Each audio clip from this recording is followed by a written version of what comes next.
Nandyal శివరిలోని function హాల్లోని హఠాహసంగా TDP జిల్లా అధ్యక్షురాలి ప్రమాణ స్వీకారం జరిగింది. అధ్యక్షురాలిగా ప్రాణ్యం ఎమ్మెల్యే గారు, చరిత్ర ప్రధాన కార్యదర్శిగా ఎన్ఎండి సిరోజ్ ప్రమాణ స్వీకారం చేశారు. ఈ కార్యక్రమానికి మంత్రులు మరియు ఫరూక్, బీసీ జనార్దన్ రెడ్డి, ఎమ్మెల్యే జయసూర్య మరియు బుండ రాజశేఖర్ రెడ్డి తదితరులు హాజరయ్యారు. మంత్రులు ఫరూక్ మరియు బీసీ జనార్దన్ రెడ్డి మాట్లాడుతూ రాబోయే ఎన్నికల్లో అందరూ ఒకటై ప్రతి చోట గెలుపు కోసం పనిచేయాలని పిలుపునిచ్చారు. వైసీపీ నేతలు మళ్లీ అధికారంలో వస్తామంటున్నారని, వాళ్ళు వచ్చేది లేదు, చేసేది లేదని అన్నారు. ఇక జిల్లా వైసీపీ నేతలు కూటమి పాలనపై మాట్లాడే అర్హత లేదని ఆగ్రహం వ్యక్తం చేశారు. గతంలో వైసీపీ నేతలు చేసిన పాపాలే ఇప్పుడు వాళ్ళను వెంటాడుతున్నాయని అన్నారు. అధ్యక్షురాలు గౌరవ చరిత మాట్లాడుతూ అధ్యక్షురాలిగా ఎన్నికైన సందర్భంగా ముఖ్యమంత్రి చంద్రబాబుకు మరియు ఐటీ మినిస్టర్ లోకేష్ బాబుకు కృతజ్ఞతలు తెలియజేశారు. ప్రతి కార్యకర్తకి అండగా ఉంటానని, పార్టీ బలోపేతానికి కృషి చేస్తానని అన్నారు.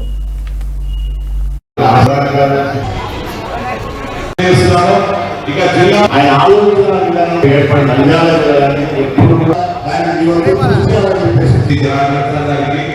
అలాగే చేసుకొని తప్పకుండా ప్రతి ఒక్కరైతే చివరిలో ఉన్న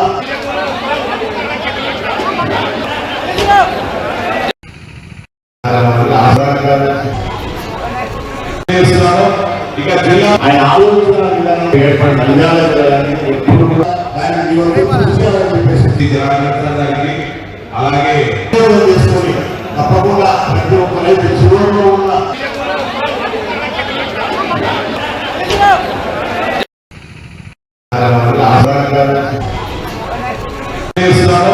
ఇక జిల్లా ఆయన ఆలోచన విధానం ఏర్పడిన నంద్యాల ఎప్పుడు కూడా